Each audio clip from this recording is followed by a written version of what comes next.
Olá, tudo bem? Você conhece as 10 éticas do yoga? Já ouviu falar? Você tem noção de quão importante é termos ética na nossa vida, em nosso caminho espiritual?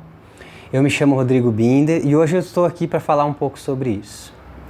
A maioria das pessoas conhecem o yoga pela sua prática de exercícios respiratórios, de posturas, meditação, relaxamento e por aí em diante. Porém, o yoga ele é muito mais vasto do que tão somente esta prática tão falada. O yoga é uma filosofia muito profunda e dentro dessa filosofia, em uma escritura chamada Yoga Sutra de Patanjali, encontram-se então as 10 éticas do yoga.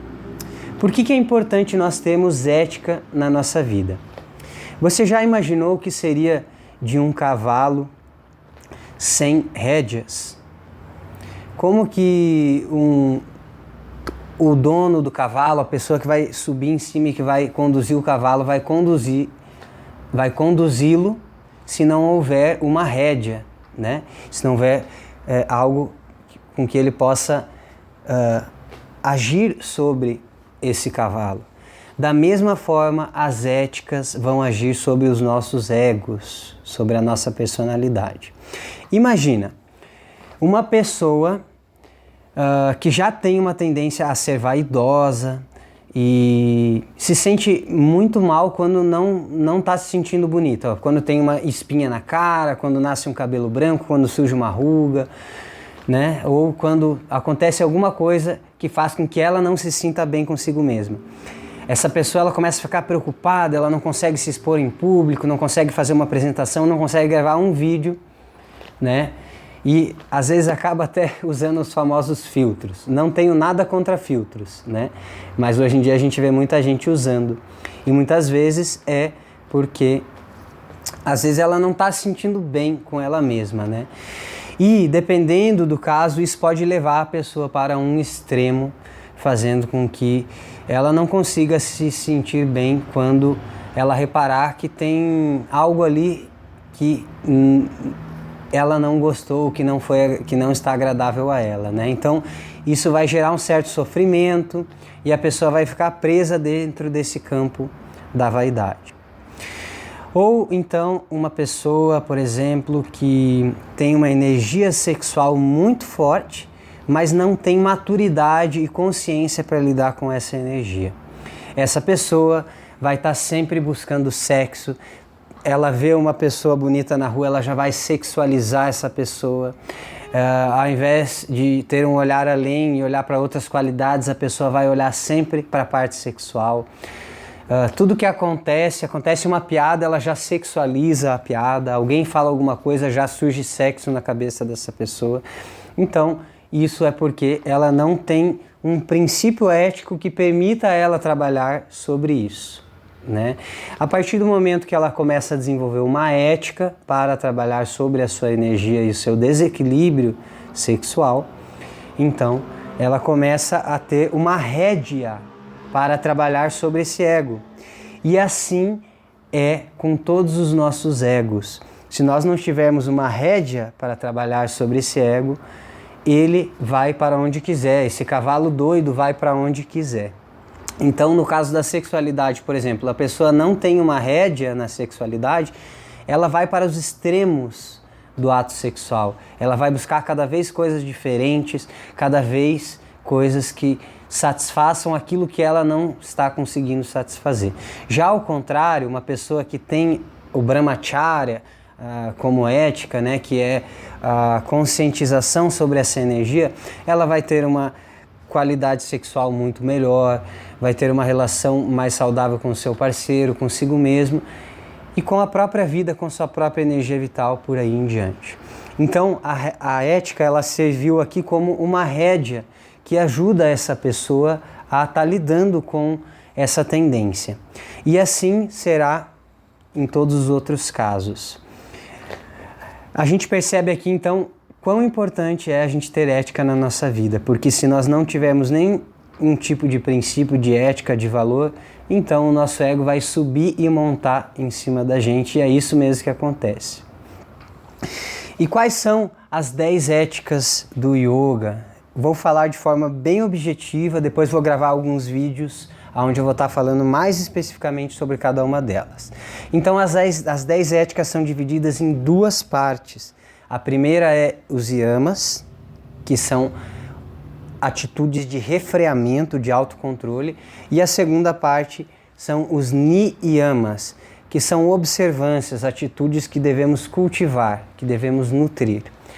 Os 5 yamas são ahimsa, que é a não violência, satya, que é não mentir, não enganar, não ultrapassar, brahmacharya, que é não banalizar a energia sexual, asteya, não se apropriar do que é do outro, e aparigraha, que é o desapego. Ahimsa, não violência, é então a atitude de autocontrole quando a gente tem um impulso para ser violento no pensamento, na palavra ou na ação. Então nós praticamos esse refreamento, esse autocontrole.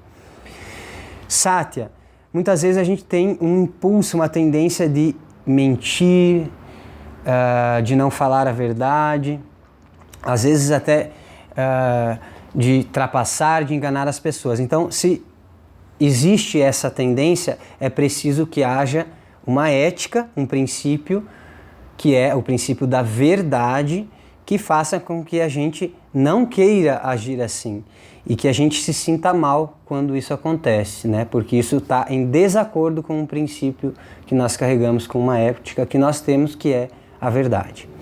Brahmacharya, então, é essa atitude da gente estar buscando uma boa relação com a nossa energia sexual, a gente está buscando uma relação saudável nesse ponto, conhecer melhor essa energia, perceber como que ela age através de nós, não só no ato sexual, mas no nosso dia a dia, nas mais diversas funções e atividades que nós exercemos no nosso dia a dia e por aí em diante. Ter uma boa relação sexual, caso você tenha um parceiro, ou com você mesmo, tá certo?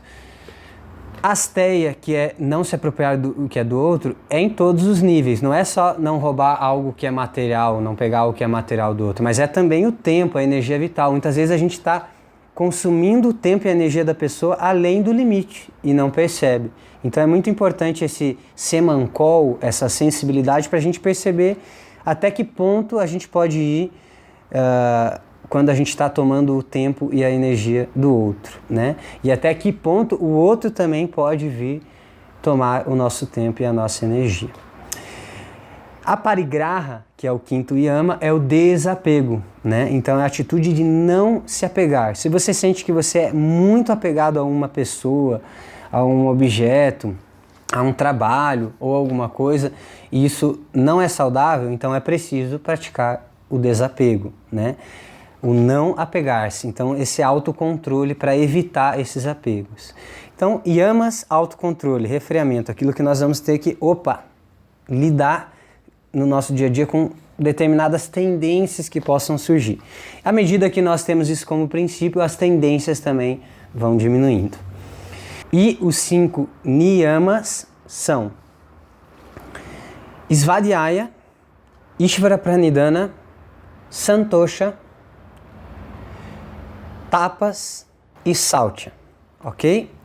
Svadhyaya é o autoestudo, o autoconhecimento, a autoinvestigação constante, a reflexão objetiva e também o estudo das escrituras, dos textos sagrados do yoga e da espiritualidade.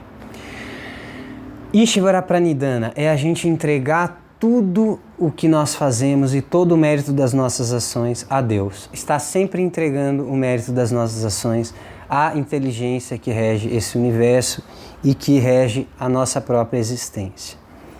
Terceiro, Santosha é o contentamento, é a capacidade de nós nos mantermos bem e felizes com qualquer situação, independente da situação que nós estejamos, seja agradável ou não, a gente busca estar feliz, estar bem. Morreu uma pessoa, lógico, a gente vai ficar triste, isso e aquilo, mas é preciso praticar o contentamento, não deixar que isso te abale. Aconteceu uma coisa desagradável no teu dia, você começou a sentir um pouco de tristeza, algumas emoções um pouco mais negativas, observa, dá um passo para trás, traz consciência e lembra dessa ética, Santosha, contentamento. Não permita que isso estrague a sua felicidade, que é o seu estado natural de ser. Tapas, o quarto niyama, né, a quarta atitude que nós devemos cultivar, nutrir, que são as observâncias, então é a disciplina, é o sacrifício, o esforço sobre si mesmo, né? Então isso é tapas, quando a gente precisa, às vezes a gente quer estar fazendo uma outra coisa, utilizando nosso tempo com outra coisa, mas a vida nos pede disciplina, pede às vezes que a gente atenda a uma responsabilidade importante. Então a gente tem que ter tapas, esforço sobre si mesmo. Eu quero estar fazendo algo, mas eu preciso fazer isso primeiro por uma questão de responsabilidade. Então eu preciso do quê? Esforço sobre mim mesmo, autodisciplina. E o último e quinto niyama é sautya, que é purificação, limpeza, né? Então a gente tem que ter limpeza e purificação em todos os níveis. Purificação da mente, dos pensamentos, purificação do coração, dos sentimentos, das emoções, purificação da mente, dos pensamentos negativos e memórias que possam estar surgindo na mente, julgamentos e por aí em diante, purificação do coração, purificação dos sentimentos, daquilo que nós vamos sentindo, que muitas vezes também pode ser algo que seja tóxico, purificação das emoções, que fica um pouco mais na região do plexo solar. Então, purificação do próprio plexo solar, né? Do nabhi, do ponto de energia vital, dos 3 primeiros chakras. É muito importante a limpeza desses chakras, para que não fique acumulado energias densas nessa região e que a pessoa tenha mais autocontrole, menos necessidade de controlar e emoções mais saudáveis. Purificação do ambiente onde nós estamos, onde nós vivemos. Purificação do próprio corpo físico e por aí em diante. Limpeza do local de trabalho, limpeza de qualquer lugar que a gente venha frequentar. Isso é sautya, purificação e limpeza. Então, fechando as 10 éticas do yoga. Revisando, yamas são atitudes de autocontrole, niyamas são atitudes de observância. Enquanto o yama é aquilo que a gente vai buscar evitar, que a gente vai buscar controlar, que a gente vai buscar lidar sobre, que são as nossas tendências e impulsos, os niyamas é aquilo que a gente vai buscar cultivar, nutrir. É como se nós quiséssemos estar gerando novas virtudes, né? Então, os yamas trabalham sobre aquilo que é defeituoso, sobre aquilo que não é benéfico para nós mesmos, e os yamas nutre e alimenta aquilo que é bom e aquilo que é benéfico. E assim a gente tem esse conjunto, né, de éticas que fazem parte da prática do yoga. Tá certo? Muito obrigado pela tua presença, espero que esta aula, este compartilhar tenha sido positivo para a sua vida e possa enriquecer ainda mais a sua prática e o seu caminho. Compartilhe com quem você gosta, se você acha que alguém pode se beneficiar desse conteúdo, vai lá, marca essa pessoa, deixa o seu comentário e até a próxima. Namastê!